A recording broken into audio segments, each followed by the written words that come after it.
Please doctor कुछ करिए और नहीं सर। पूरा वीडियो देखते रहना। आप चिंता मत करो, मैं कुछ करता हूँ। हमारे पास एक नई टेक्नोलॉजी आई है क्या है वो बताइए जल्दी। जिससे आपका कुछ परसेंट दर्द बच्चे के बाप में ट्रांसफर हो जाएगा। कर दीजिए डॉक्टर, जल्दी करिए लेकिन प्लीज। हाँ डॉक्टर साहब, आप एक काम करो, 20% मुझे दे दो।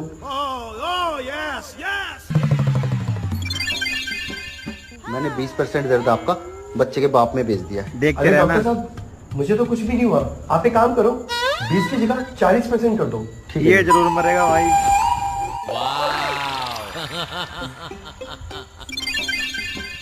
मैंने 40% भेज दिया है। अब आपका आराम हुआ? हाँ डॉक्टर, अब थोड़ा आराम मिल रहा है।